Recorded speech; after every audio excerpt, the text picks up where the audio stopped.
welcome to Old School. Cenk, Uygur, Mark Thompson, obviously sponsored by shoptyt.com. We got the new shirts. Yes. Okay, Home and Progressives down at the bottom. Young Turks like the thank you bags. Get it? And we literally have bags that say this too. You can pre-order them now at shoptyt.com. But by the time you're watching or listening to this, they might not be pre-orders anymore. They might just be orders. Because a lot of people get this in different times and different places. Okay, and then I got the Batman Young Turk shirt on too. One of my favorites. Hoodie, I should say. Yeah. Is there on the back? Is there also a back? Yeah. Oh, that's very sweet. Yeah, so you guys can't see that. Okay.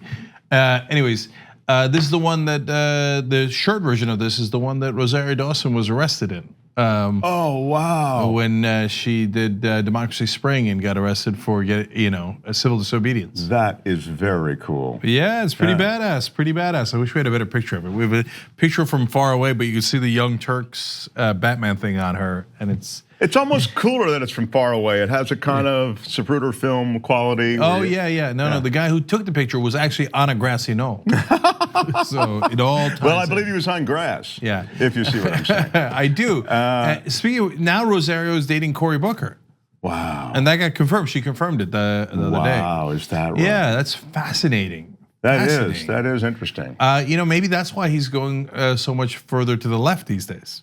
Yeah, he has maybe it's partly her influence.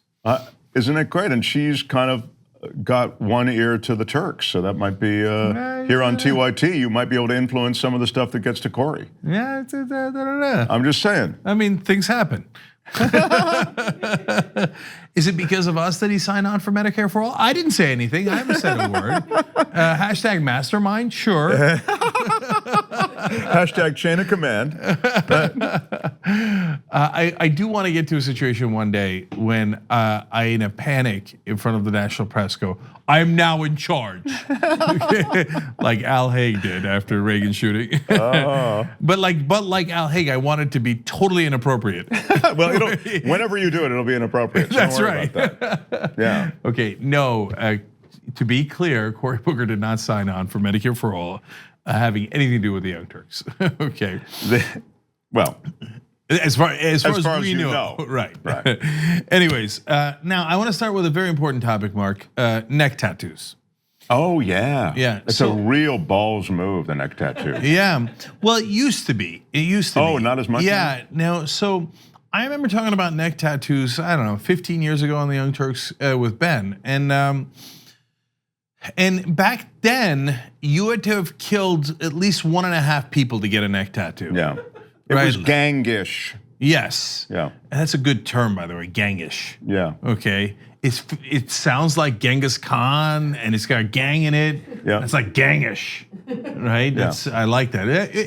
Did we just invent another word on Old School? Just saying. I'm not saying hashtag mastermind. I'm just saying. Okay.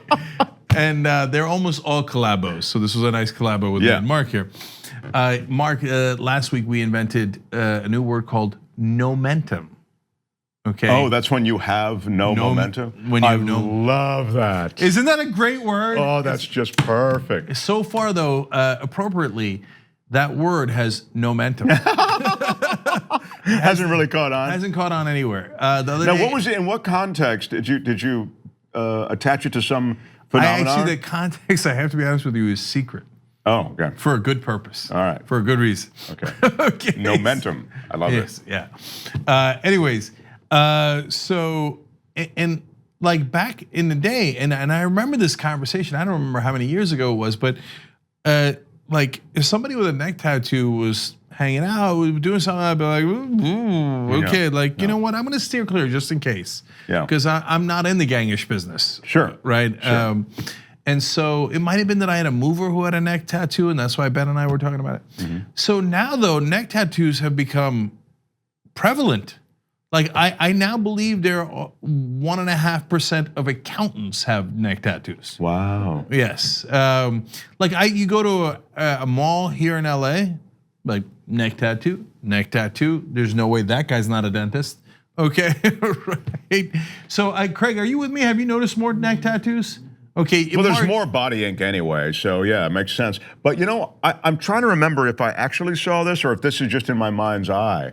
But I thought I was stopped by a cop and as he turned, I saw like a neck tattoo kind of thing, like it was covered up by his uniform or shirt, and I thought, wow, that's really gangish, you know? Yeah. And yet, as you say, it's just become a fashion thing now. It's not gangish; it's just a thing that people do. But it's definitely, we've become as a culture maybe a little more extreme, and in many ways. So so I think the neck one's harder to cover up, literally, right? And so like JR and Jesus have tattoos all up and down their arms. Right. I would argue JR's is the coolest I have ever seen. Okay, they're all black superheroes. They're done really well. They're super badass, and a bunch of them became movies after he got them. Oh, that's as very tattoos, cool. not before. Like I named my son Prometheus before the movie Prometheus came out. Oh yeah. I'm not saying #mastermind. Yeah, I haven't said that at all. I don't mean to take the edge off of that, but you know, Prometheus was a thing before you named your son. No, I'm gonna be like Trump. I invented the word fake. He said that. I can never get past the fact that he said that. Anyway, I named my daughter Joy before the movie Joy. Oh, okay. Yeah. But I can assure you that both the name and the concept have been around for quite some time. No, I only say that in the context, if it ever comes up, in the context of, no, I didn't name my kids after the movies. Okay, oh, right, the movies came after I named the kids. Okay, and JR was so cool. He had the black superheroes on his as tats on his body before they were made into movies. Yeah, that is the coolest. But my point is there, like, they could bring him out whenever they want. They could put him back in whenever they want, by depending on what kind of shirt they wear. Sure. Right. But once it's on the neck, you can't bring it back in.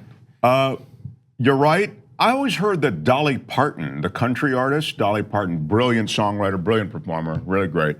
She has tat sleeves on both arms. And so when I heard that, I went and did a deep dive on the web, and I looked for pictures of Dolly Parton in every way, candid pictures, publicity pictures. I looked at hundreds of pictures, and it is true, because this note that I'd seen about her, wherever I heard about it, said you'll never see her without her arms covered. And sure enough, and I looked at Tonight Show appearances where where she kind of had a sleeve that slid up a little bit as she gestured. Nothing. So I believe it. I believe she does have tats on both arms. Okay, so that is the least well-known of the QAnon conspiracy theories. Oh, is that right? Dolly Parton's tatted up on her forearms. Yeah, it doesn't get a lot of airplay, if you know what I'm saying. Yeah, that's why I brought it here. But wait a minute, QAnon guy said that Mueller was secretly on Trump's side. All of a sudden, okay. But yeah, it's kind of the neck thing. You can't. There's nowhere to hide. You're right. It's right there. I think that I know when it took a turn. And I wrote this as a note on Old School after going to the mall and seeing like three accountants with neck tattoos. Of course, I don't know their professions, but they look like that. And then later I happened to run into this is all in the scope of 1 week, obviously, a picture online of Birdman. Remember Birdman from the NBA? Sure. Yeah, and he was totally. Yeah, and he had a really colorful neck tattoo. And Birdman was definitely not gangish. No, right. No. And his name is Birdman. Although he was a cool guy, but he didn't have the danger thing. That's right. Yeah. That's right. Yeah. Like you could see him hanging out with dudes who are gangish, and they're like, "Oh, Birdman, what's up?" Right? But Birdman's never heard a fly in his life. Right. Yeah, you didn't get the danger thing from him. No. Yeah, and so I think maybe he was a turning point. Maybe culturally, people were like, if Birdman could do it, why can't I do it? So that's a theory. That's a theory. NBA and professional athletes have had them a little bit more. NBA particularly, though. Yeah. So you may be onto something, if not literally with him, that the impressions, literally the many images that make impressions on your mind might have had an effect on the culture. I mean, Oh through the yeah, and NBA. if you think about it that way, so like we sometimes brag. I know this is going to come as a big surprise to people, but we sometimes brag on the Young Turks that we have 10, almost 11 billion views now, right? Jeez, that's unreal. So great, wonderful, etc. But if you think about it, think about how many views the NBA has. Oh yeah. Right? I mean, hundreds of billions, because every person who's watching every game, whether live or on TV, is a view in a sense. And I mean, I don't know, maybe in the trillions. And so, yeah, that does a giant imprint on the culture in America. Sure. So I think you're actually, I had kind of a bullshit theory. You turned it into a real one. Yeah. Okay, we're collaboing all night long. That's why I'm here, really. Right. I'm here to spin into gold whatever you're coming up with. So if you, and by the way, I don't know that I'll be able to look it up. Maybe I will. Hashtag TYT live because the members watch this live. Oh yeah. So if you know anyone in accounts receivable that has a neck tattoo where you work, Oh yeah. You're then you know saying- it's officially over. right. Then no- it's no longer gangish. No, because accounts receivable now isn't what it used to be either. Now you have a bunch of people who are cooler in accounts receivable. They've just ended up in accounts receivable. It used to be accountants were super straight, super nerdy, but now even nerdy is cool. I mean, there's just the old barriers just don't work anymore. People in accounts receivable could actually be cool, you know? Yeah, I don't know who was doing this bit. It might have been Jimmy Dore, but it might be another comedian. I don't remember exactly. But they were going off on like how everything is nerd now. Like, oh, everything's a nerd. And like, oh, she's a sex nerd. Right. And he's like, no, that's not a nerd. That's just a cool person who has sex a lot because you they're can't hot. slap nerd on everything. Right. But yeah. And I know a guy who's an actuary. Right. So actuaries have a reputation for being the dullest guys on the planet because they're the ones doing like all the hardcore math. Statistics, right? Statistics on like when you're going to die, when your cats are going to die, when what percentage of your family is going to break their arms, Right. so they can figure out whether to give you insurance or not, Right. right? And what kind of diseases you're going to get because of the nutty bars that you're eating, right? It's not personal, don't get me wrong. And I know an actuary, and he is, in fact, the dullest man I know. Yeah. Yeah. No, some fit the Sometimes stereotype. yeah. Yeah, there is that. Yeah. Anyways, okay. Speaking of which, you know that the Nutty Bars have been renamed Nutty Buddies? That happened, I think, like maybe even a couple of years ago. They snuck it in, like a long time ago. At least 5 years. At least 5 years ago. Wow. That's a little un-American. I didn't sign up for that. I signed up for Nutty Bars. It's been a while. Well, you didn't sign up in the last 5 years, apparently. Yeah. No, I've been getting them. I just didn't notice. Oh, And then you really somebody just- for my birthday got me a whole big pack of Nutty Buddies, and I was like, whoa, with the buddy, what's going on here? I mean, 2016. Yeah. Oh, okay. So Wow. a little over 2 years ago. Okay. No. Yeah. I mean, look. If anyone is a buddy of Nutty Bars, it's me. I wonder if I'm in the top 10 of people who have eaten Nutty Bars on the planet. You're the top 10 buddies? You're one of the top 10 buddies? How funny would it be if Nutty Buddies made a buddy list? Look, And if I was on the list. I feel a tweet coming. Yeah. Come on. Look, Nutty Buddies have been, no, screw that. There'll always be Nutty Bars to me. Yeah, exactly. Nutty Bars, I've talked about this many times before, yet they're still not a sponsor, are the best deal in America. Like for a long time, there were 12 delicious chocolate peanut butter bars for 99 cents. That was like 2 decades. I'm like, 99 cents? These poor sons of bitches have been losing money on this for decades. And now they slowly started cranking it up to like $1.29. Like I was like, whoa, right? And I think it might be all the way up to $1.99 now. Wow. But if you think about it, that's 12 bars in there. Oh, I see. Right? That's still an awesome deal. Their margins have to be razor thin. I don't think They that's have to true. make. They have to make like a cent per Nutty Buddy. No. The margins are actually probably massive. What do you think it costs to make a Nutty Buddy? That level of deliciousness? I would imagine a lot. I mean, that kind of quality. That level of deliciousness? It was the way you said it. Yet still not a sponsor. Oh, that's really, that should be a sponsor. Yeah. You know why? I don't think they do. They don't have the budget. They don't have They don't have the margins for advertising. Have you ever seen Little Debbie advertised? No. I think Little Debbie thinks like, I got this shit on lockdown. I don't need to advertise. I'm mother Little Debbie. Okay. You think you're gonna roll up to me? Bitch, I got a neck tattoo the other day. Could you imagine? They changed from Nutty Buddy to Nutty Buddy. Yeah. You see Little Debbie snacks, and she's got a little neck tattoo in the logo. That'd be hot. That'd be hot. Oh, you know what though? There's a theory out there that she's always had the tattoos. You just couldn't see him. Have you ever seen Little Debbie without a long sleeve shirt? Come on. I rest my case. Come on. Okay. Although, if you made it to the top buddies of Little Debbie, that might be the wrong list to be on. Yeah, you don't want to be on that list. Yeah. You do not. Okay.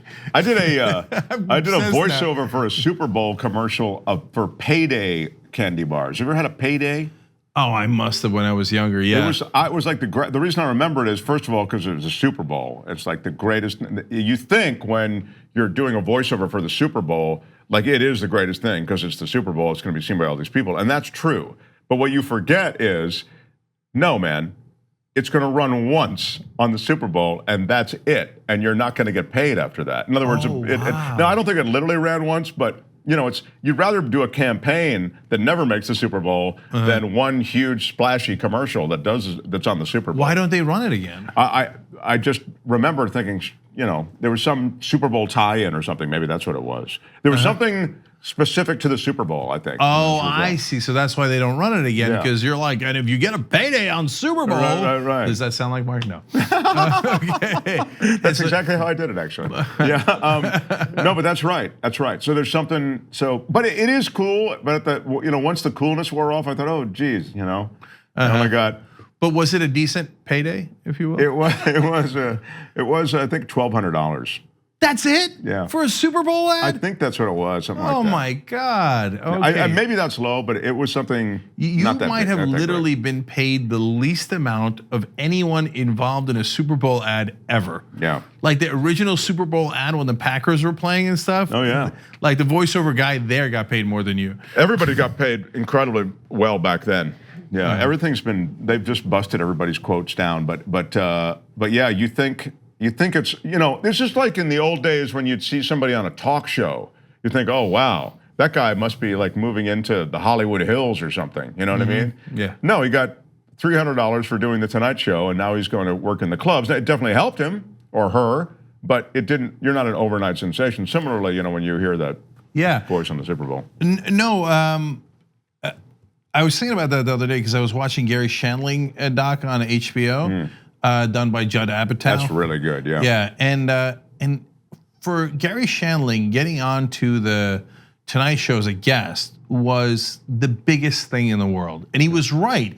It wasn't just that he hyped it up in his own mind. Back then, if you made it on the Tonight Show, you had made it. And then you would immediately, if you did well, become a success. You'd be booked all over the country. Because back then, everybody was watching a very few amount of shows. Right. So now, and then I thought, my God, when's the last time anybody watched the Conan O'Brien show?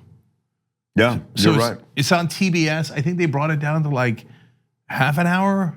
I think. Did they? Yeah, and It's I don't know funny. what that means. He's funny, but I haven't seen it in a while. You like it, Craig? Okay, yeah. So have you seen it in the last year? Yeah. Oh, you have? Okay, great. Plus, And I got no beef with him. Great, I love it. No, it's a funny show. It's really funny, actually. And he does some things where he'll do bits like he'll play some video games with celebrities or athletes. I remember one with Marshawn Lynch, just for example. And then they'll run some of that onto the show, and it's funny and it's tight and it's all the, everything you'd expect. But then they'll run a longer version or make available a longer version on YouTube or on another platform. Yeah, I think he's doing well online. Yeah, so that makes sense. But it's anyway, you're right that there are now many more shows and late night platforms and other things to watch, and so you're right. Not everybody's watching 3 shows at night or 2 shows at night. I guarantee you made it onto the Tonight Show or any of those shows today. You didn't make it. It's not over. You're not instantly a star and getting paid a ton of money on, all across the country. No way, right? Yeah. Like it might happen for some people, but they got to knock it out of the park. It's got to go viral. And then you got to sustain it, et cetera, et cetera. So it's a whole different world. Yeah, there's a more grinded out quality now. Back then, Cenk's right. It was like you're walking into a spotlight. I remember when Drew Carey went on the Tonight Show. I remember seeing it because I thought, wow, that guy's really funny. And then Drew Carey went over was called over by Johnny Carson, the host, and his career did explode right after that. And similarly with Shandling and probably a handful more. But it was a function of the fact that everybody's watching that show, and certainly everybody in the entertainment business is watching it. Yeah, and I didn't know this until this week when we were doing the story on Kellyanne Conway. Or when CNN did that fluff piece on her, and then Anna did some more research, et cetera. And it turns out the people who made Kellyanne Conway is CNN. So she was relatively obscure political consultant in the 1990s when CNN hired her to be a contributor. And then she said, oh, after that, since I was on TV every night, then everybody wanted me as a consultant. And that's what made her career. Wow. Yeah. Wow. Yeah. You know what that is? Oddly, that, no kidding, parallels Donald Trump's rise. Because Donald Trump was a failed real estate guy. He was an abysmal businessman, has been detailed many times here. He was a laughingstock in New York. He was viewed as corrupt, dirty, and a guy who was going to stiff you, probably not pay you back. Couldn't get a loan. And then Mark Burnett came along with this show, The Apprentice. And my friend bought The Apprentice. He was running NBC at the time. I actually know the guy. I was a good friend of mine. He used to stay at my house. And he said, I did not know that at all. Yeah, he said, I didn't buy The Apprentice for Donald Trump. He said, Donald Trump was a goof. He said, I bought The Apprentice because of Mark Burnett. He said, I knew that Mark Burnett would turn it into something. And if you read that I think it's a Jane Mayer piece in the New Yorker, she talks about how they went into Trump's office and everything was tacky and weird and beat up and, but they made it all look new and shiny, and they brought him into every shot in a helicopter, and they, in other words, they created the aura and image that was Donald Trump. And after they created that profile, the same way CNN created the profile for Kellyanne Conway, Donald Trump had this image as this incredible executive and businessman who was going to reshape America in some, we could see it was a load of crap. We could see it was a clunky con. We couldn't believe anybody was buying it, but a lot of people did buy it. Yeah, and in fact, so by the way, if you don't know, Mark Burnett is very fair to say a legendary TV producer. He happens to be conservative, but it is what it is. And but he did Survivor. But yeah, his first breakout hit was Survivor. But he's had easily a dozen enormous TV shows. There's the Shark Tank. Yeah. So and I really respect Mark Burnett. So that's politics as a producer. Yeah, obviously. And so that's funny because I was just talking to a friend about how the one person probably most responsible for Donald Trump is Jeff Zucker. Because he was totally running the network at the time. Yeah, he was running NBC at the time when they did The Apprentice. Right. And that rescued Donald Trump in exactly the way that you're describing here. And it not only rescued him and resuscitated him, but it lionized him. Right. Right. So then when he's running for president, Zucker is running CNN and hands Trump about $1 billion in free media, right, by covering him 24/7 relentlessly, which gives him a giant advantage. Sure. Now, I don't know what Zucker's politics are. I'd be a little surprised if his politics matched Trump's, but he thought, I'm sure that he thought he was good for ratings, and he was, and you know what? Maybe it made sense, right, for him, not for us, right. But CNN's ratings are doing well, so he might think, like Les Moonves said before he got caught at Right. CBS, Trump might be bad for the country, but he's good for ratings. Yep, that's exactly right. Look, even I watch when the guy's talking because I think he's such a, whatever. He's a snake. He's an idiot. He's all these things. You just can't believe that this vapid, vacuous man who doesn't know anything at all. I mean, I always thought, he's got these very strong positions on foreign policy, and the Iran deal is bad. I'd love to, sir, with all respect, can you just point to Iran on this map of point to Syria, point to Iran. He was not challenged on when it came to knowledge on anything. I love how they go after Democrats and progressives on policy and how much stuff's going to cost. They didn't ask Trump anything. He was so down on the Iran deal. What is it about the Iran deal specifically that you don't like? Just give me one specific. That's right. I mean, he couldn't give a specific about anything. Well, he famously said, now it's back in the news, well, nobody knew healthcare was this complicated. Right. No, we all knew.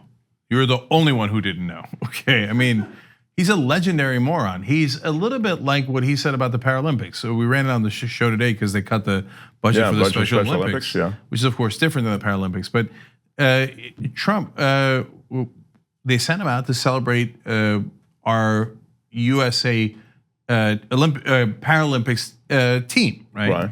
And he said a couple of nice things, and it was on a prompter. And then he started ad-libbing. You could tell he's like, "Oh, you know what I'm saying? You're strong, you're beautiful, whatever, right?" Okay, that's all good, no problems at all. And then at the end, he's like, "No, and I watch too. I mean, it's a little tough to watch, but you're like, oh my God, why did you say that?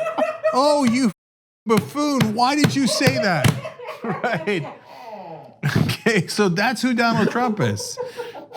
Oh, I love the fact that he had a bunch of guys go in and pull his high school records out so that we couldn't see how poorly he did. I mean, the things he accused others of being, like poor students and everything, it's all, of course, what he was.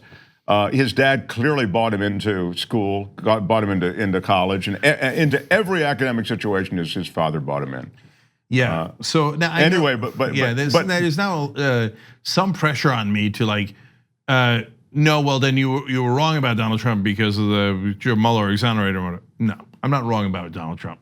Donald Trump is a grade A moron, lifelong criminal, a con man to his core. Okay, and there wasn't a con that he didn't run. So if he had a business dealing, it was a con. Okay, and he had business dealings with the Russians. It was a con. Okay, so whatever it was illegal. Sure, yeah. It seems as though on the Mueller thing that maybe his focus was so narrow that it didn't take in the money. Clearly, it's all about the money with Trump. I mean, you don't follow the money, you're not following the real story. It's and it continues. I mean, with Jared and Ivanka, they're about self-enrichment and they're about making deals with the Saudis and or the Qataris or the Russians, wherever the money is. It's definitely a government for sale, completely. And we've always had a government for sale, but this is on another level. Yeah. So that's why I wrote on Twitter, and I'll keep on saying it. I concede nothing. Okay. And but that's a like annoying topic, so I don't want to get into that. Yeah. But back to voiceovers. Okay. Oh yeah. So I actually once tried to be voiceover talent. Did I ever tell you this story? No, this is great. Go ahead. Okay, so this is when I first started as a talk show host, and I'm on public access, so I'm obviously rich. So if you don't know that, you don't get paid on public access, but you do have costs. So on the upside, but I did have a pizza sponsor. Oh, that's great. Yes, and that pizza sponsor gave us pizza to feed the crew. And that's why part of the reason why they showed up. And part of the other reason was like, this guy's weird and kind of funny, right? Like you're quirky and good. Yeah, he's a goofy guy. I mean, I don't. Does anybody know what he's going to say this week? Nobody knows what he's going to say, right? Let's get. And one of those guys who used to come and help me was Malcolm Fleischner. Is that right? That's right. All the way back then in Arlington, Virginia. Anyway, but they made me join a union to work on the radio, and I was getting part-time gigs on the radio, weekends, fill-ins and stuff. I filled in for Joe Madison. And Joe Madison's a legendary African-American broadcaster in DC. He was on WWRC 980 AM for a long time. And back then I was Republican and Joe was of course a huge progressive. And Wow. yeah, but he's such a great guy that he was really wonderful to me. Even though he thought I was, misguided, and he was right. Right. But did you stay in touch with him at all? I saw him at one of the conventions. You did, and I thanked him. You did. Yeah. Was that like I a should moment? reach out to him again. Was that like Yeah, it was a moment for me. I think he was less interested in it. Yeah. Well, no, not in a bad way. He was just like, oh yeah. Yeah. Okay, right. Right. He didn't have like this enduring connection with you and watching your progress. For him, it was just a moment in time. Yeah. You had a more of a significant sort of. Yes, that's right. I had a similar moment with Barry Diller where I was like, and he's like, no. No, I don't remember you at all, nor do I remember the project you're describing. Like, I barely remember it. It was really not important in my life. Remind me to tell you the story when we digress about almost running Barry Diller over on the Fox lot when I first got to LA, and he was the guy who hired me. Anyway, go ahead. Okay, so that's good. All right, so last thing on Joe Madison, when I used to fill in for him, he had this crazy conspiracy theory that he used to talk about, how the CIA was bringing in drugs into the inner cities. Oops, that turns out to be true. And I remember thinking, this guy's crazy, man. These libs, CIA bringing drugs to black communities. That's not happening. Oops. Okay, so for the YouTube folks, sorry, we're out of time. Oh no. No, it's okay. You can get the free podcast. That's a real podcast, a full hour, okay? And then if you want the whole hour and a half, tyt.com/join. But podcasts you can get anywhere where you get podcasts or our app, tyt.com/app, etc. Okay, thank you guys. Like what you see? Of course you did, it was old school. So click the subscribe button below and don't forget to ring the bell to never miss another video from the Young Turks.